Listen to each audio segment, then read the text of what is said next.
wala na po. Hindi nyo na po mapapanood si Erica or ang tambalang Edrica sa ating channel.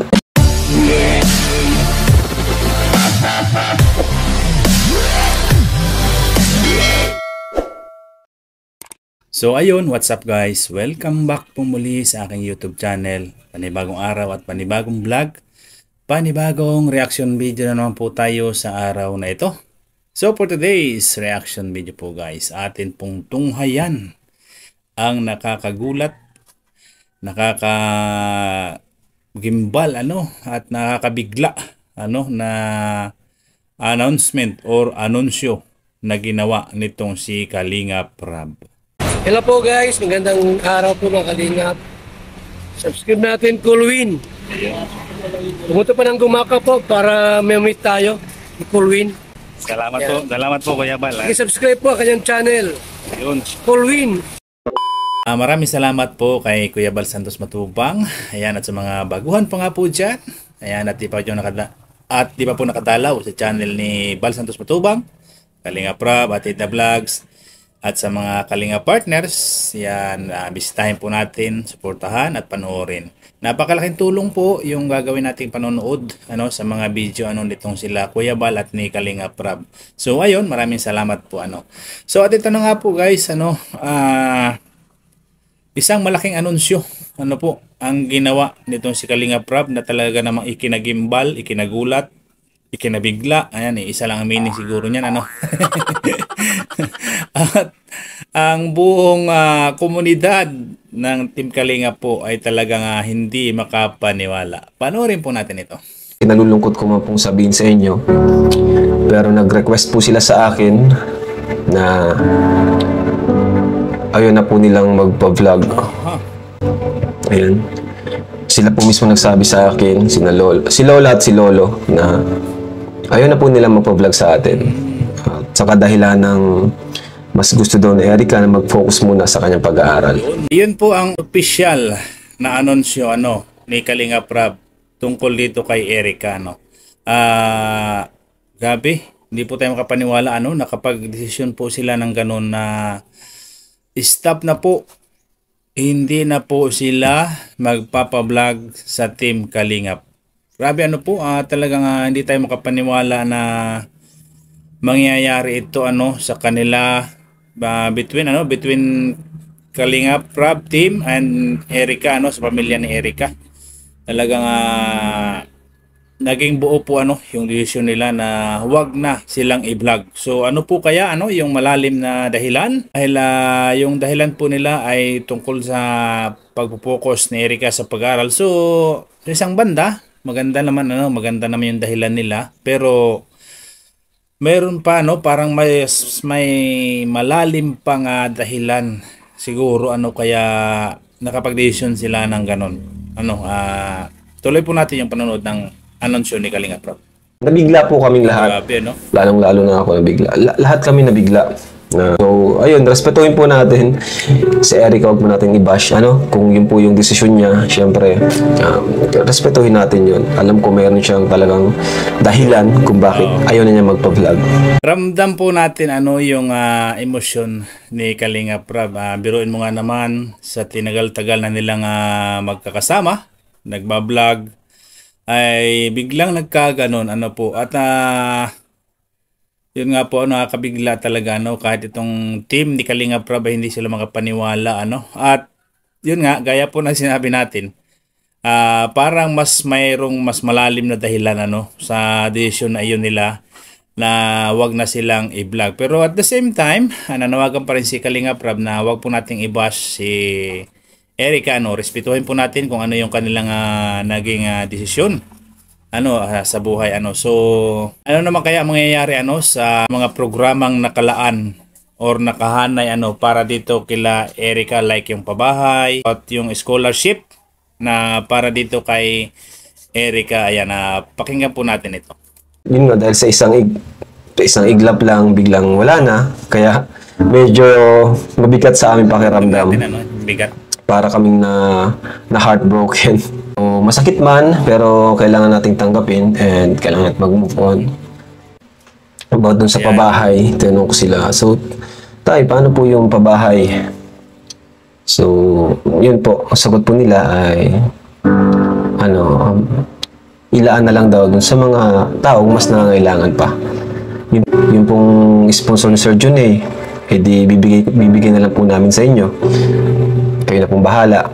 Pero ang sabi po niya sa akin ay, tanungin niyo muna po si Sir John kung papayag. Yun po ang sagot niya sa akin. So ayun nga po bali ang nagdesisyon po talaga diyan hindi lang po si Erica, yung lolo at lola po ni Erica ang talagang kinausap personally ni Kalinga Prab tungkol sa desisyon na iyan. Dahil yun din po ang request ni Erica siguro hindi masabi ni Erica ng personal kay Kalinga Prab dahil nahihiya po siya sa tagal ba naman nilang magkakasama na So nahihiya din ito si Erica. At yun nga nabanggit po yun sa pabahay. Bilib din po tayo bumili po tayo, humanga po tayo dito sa lolo at lola ni Erica dahil hindi po sila nag-after doon sa pabahay nasabi nila na kung mayroong maaring pagbigyan ng iba ay ibigay na lang sa iba so hindi po nila iniisip na pabahayan pa rin sila dahil nga po yung pabahay na iyon ay meron pong sponsor si Sir John at yun nga po yun pong sponsor ni Sir John na 500,000 ay hindi rin po nila maaring tanggapin kung walang mismong pahintulot nitong si Sir John yan tayo po ay mahanga pa rin sa prinsipyo talaga nitong sila lolo at lola ni Erica. Bigla din. Kaya sana po, samahan niyo po kami mga Kalingap dito sa mga natitira nating Kalingap Angels na matulungan sila hanggang sila ay makapagtapos. Sana, ang wish ko lang din kay Erica na sana maging matagumpay siya sa kanyang pag-aaral kahit wala na kami, Kasi kami lang naman talaga ang gusto namin hanggang dulo na matulungan natin si Erica hanggang sa kanya. Hanggang siya ay maging na talaga, yung matupad niya yung pangarap niya, makatapos siya ng pag-aaral. Pero ngayon nga na pinutol na niya yung connection sa atin, pinutol na niya yung karapatan natin na makatulong. So, I think kaya na nila. I think di naman siguro nila gagawin yun kung hindi nila kaya, di ba? So ayan, pag-pray na lang din natin sa Erica na maging successful without us, na makapagtapos siya ng pag-aaral sa tulong ng kanyang pamilya. Po yung last message nitong si Kalinga Prab dito kay Erica. So kahit paano naman po ay hindi naging iba itong si Erica sa Team Kalingap po. So napakalaki rin po ng naging ambag ni Erica at ng love team nila ni Edo para sa mga proyekto ng Team Kalingap. Hindi po natin may kakailan na talaga ng mga nakapagbigay sila ng tulong sa mga proyekto ng Team Kalingap sa pamamagitan ng mga pagbablog sa kanila noon at yung mga kinita noon. Siyempre, napunta naman po nakikita naman po natin na napupunta sa mga pabahay ng Team Kalingap. So, napakalaking bagay po yung sinakripisyo ni Erica. Lahat, napakaraming sinakripisyo niya.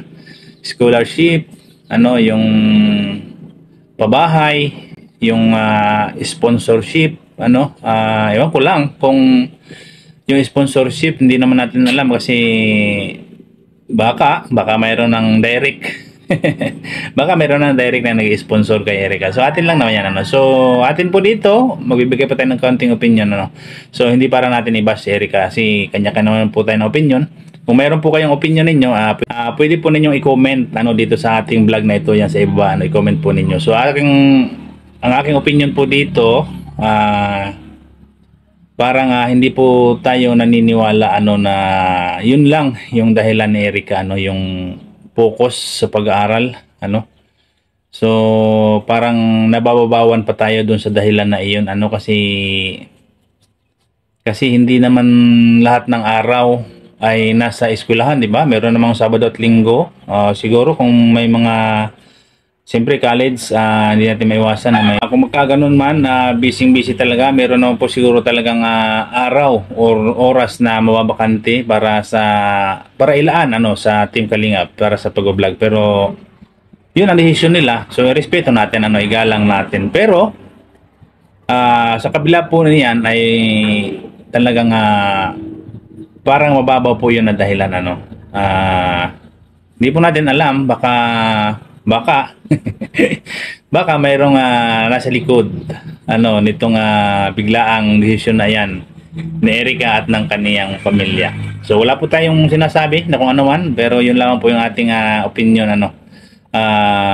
Siguro ang masasabi na lang natin kay Erica, kagaya na sinabi ni Kalinga Prab na makatapos na napansin po kasi natin ano doon sa last word ni Kalinga Prab doon sa ating video clip na parang may binanggit si Kalinga Prab doon na sana makapagtapos si Erica ano sa pag-aaral sa tulong ng yan ano yung parang ganoon, di ba? Tapos iniba ni Kalinga Prab yung word na dinugtong, so parang naisip natin doon meron siguro talagang mas malalim na dahilan ano. Kaya yun, nakapag-decision sila ng ganun. Pero magkaganon man, good luck na lang din kay Erica. Makatapos nga siya at siyempre ayaw na siguro nilang ma-expose sa social media yung kanilang pamilya So siyempre baka stress na rin yung lolo. Alam naman natin yung lola ni Erica meron din pong sakit sa puso. Baka isa din yun sa naging dahilan ni Erica para yun nga makaiwas sa mga ang dami kasing nagbabas din kay Erica sa social media. So baka isa rin yun sa naging dahilan ni Erica para yung pamilya nila, lalo na yung kanyang lola ay maiiwas niya sa stress So napaka maganda rin naman yung desisyon ni Erica kung para sa pamilya niya at para sa kanyang pag-aaral. So good luck na lang Good luck na lang kay Erica at naway makatapos nga siya ng pag-aaral. Magsikap sa pagsisikap niya at ng kaniyang pamilya ay masuportahan yung kaniyang mga pinansyal, mga gastusin sa kaniyang pag-aaral. So ayun, sa iyo Erica, good luck. At kay Edo, hanap na naman ng bagong love team si Edo. Hindi, sabi nga ni Kalinga Prab, wala na siyang alam or pakialam kung ano man yung mangyayari sa off-cam or behind the ano yung tawag doon ay off-cam nilang dalawa yung hindi na sila on camera na sa mabablog so siguro good luck na sa kanilang dalawa kung sila pa rin at yun, maraming salamat po sa inyong pagsama sa aking vlog sa araw na ito. Naway nagustuhan po ninyo, mag-usap po tayo sa comment section. I-comment nyo po kung ano yung inyong mga saloobin. I-comment nyo po kung ano yung inyong mga saloobin. So ayun, at shout out sa Edrica at bye-bye sa Edrica. So shout out din po sa mga kaibigan, kasamahan, kababayan nating mga OFW. Saan man po kayong panig ng mundo, mag-iingat po tayong palagi. God bless po sa ating lahat. Bye-bye po.